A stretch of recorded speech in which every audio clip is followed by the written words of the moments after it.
अस्सलाम वालेकुम ख़वातीनो हज़रात। मैं हूं मिर्ज़ा उस्मान बेग, एक नई खबर नई कहानी के साथ। आज हम लोग मौजूद हैं पाकिस्तान फिल्म इंडस्ट्री का बहुत बड़ा नाम सैयद इशरत अब्बास, जिन्हें पाकिस्तान फिल्म इंडस्ट्री में दर्पण के नाम से याद किया जाता है। आपके भाई संतोष कुमार, एस सुलेमान तमाम भी पाकिस्तान फिल्म इंडस्ट्री में अदाकार, हदायतकार और मुख्तलिफ शोबाजात से वाबस्ता रहे। आज हम आपको सैयद इशरत अब्बास दर्पण साहब की तफसीलात से आगाह करेंगे। हमारे साथ मौजूद हैं उमर कुरैशी भाई, जो कि यूट्यूब पर अपना शो द कुरैशी शो भी चला रहे हैं। इसके अलावा थिएटर के आर्टिस्ट भी हैं और मुख्तलिफ आर्ट की शोबाजात से वाबस्ता हैं। इन अगर आसान लफ्ज़ों में कहा जाए तो ये पाकिस्तान फिल्म इंडस्ट्री का इंसाइक्लोपीडिया है। आइए उनसे जानते हैं सैयद इशरत अब्बास के मुतल्लिक। अस्सलाम वालेकुम उमर भाई। वालेकुम अस्सलाम। बहुत शुक्रिया, आपने कीमती वक्त में से टाइम निकाला। आपका बहुत शुक्रिया बुलाने के लिए और मौका देने के लिए कि फातिहा पढ़ने का मौका मिला मुझे दर्पण जो है उनकी कवर के ऊपर। मैं चाहूँगा हमारे नाज़रीन को दर्पण साहब की कुछ मशहूर फ़िल्मों के बारे में बताएँ। जी बिल्कुल, मैं पहले तो आपको बताऊँगा कि ग़ालिबन 1928 में इनकी पैदाइश हुई और सैयद ख़ानदान से इनका ताल्लुक़ है। और एक बाद में इनके बड़े भाई संतोष कुमार, जो कि सैयद मूसा रज़ा थे, उनके फ़िल्मों में आने के बाद वो, क्योंकि 1947 में उन्होंने इब्तिदा की फ़िल्मी करियर की, तो उनके आने के बाद ये एक फ़िल्मी घराना भी बन गया और पाकिस्तान फ़िल्मी सनद में जो एक बड़ा घराना है उसमें इनका शुमार होता है। तो 1950 में इन्होंने अपनी फ़नी करियर का, जो फ़िल्मी करियर का आगाज़ है, अमानत फ़िल्म से किया और 1950 के बाद फिर इन्होंने मुसलसल फ़िल्में करते रहे 2 साल यहाँ पाकिस्तान में। फिर इन्होंने, इनका जो पहली 2 फ़िल्में थी अमानत और जो थी बिल्लो, उसके अंदर इन्होंने अपना नाम इशरत ही, जो इनका असल नाम था, उसको इस्तेमाल किया। लेकिन फिर 1953 में लुकमान, जो बहुत पाकिस्तानी फ़िल्मी सनत के एक बड़े मशहूर हिदायतकार हैं, और मुबश्शिर लुकमान जो दौरे हाज़िर के एक मशहूर एंकर हैं, उनके वालिद साहब हैं, तो उनकी फ़िल्म से इनको दर्पण नाम दिया गया। वो फ़िल्म थी महबूबा, वो 1953 में बनी।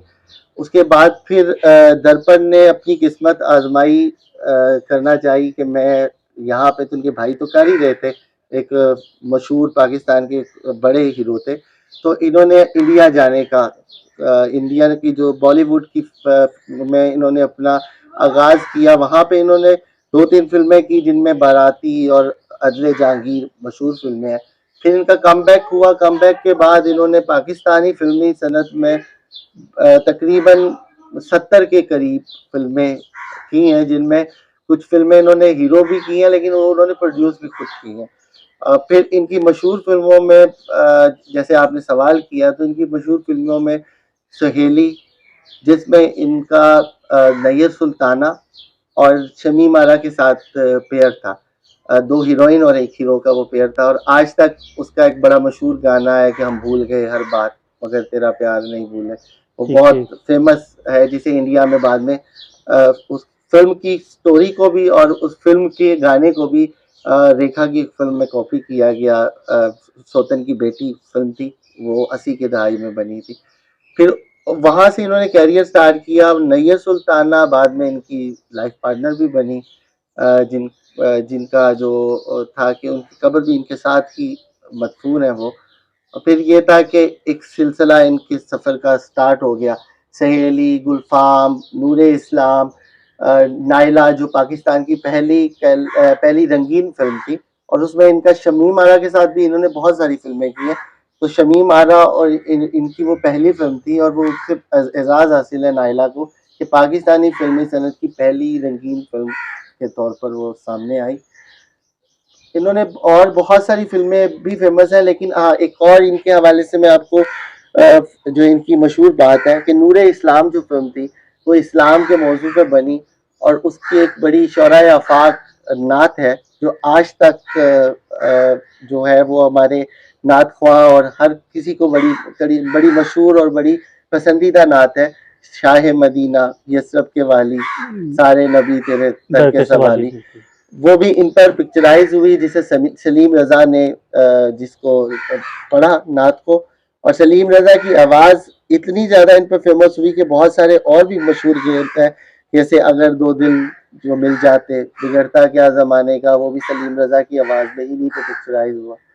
तो दर्पण ने एक भरपूर कैरियर किया, लेकिन बड़ी अर्ली एज में इनकी डेथ हो गई, 1980 में गालबन इनकी डेथ हो गई।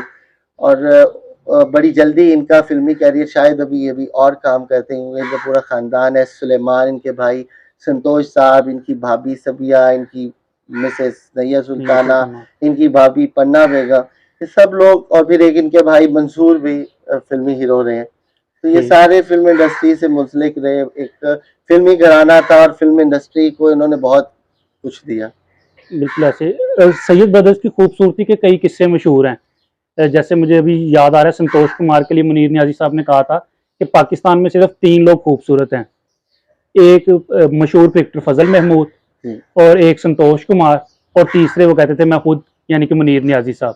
तो आप इसके बारे में क्या कहेंगे? जी बिल्कुल, संतोष साहब भी बहुत खूबसूरत इंसान थे, और दर्पण खुद।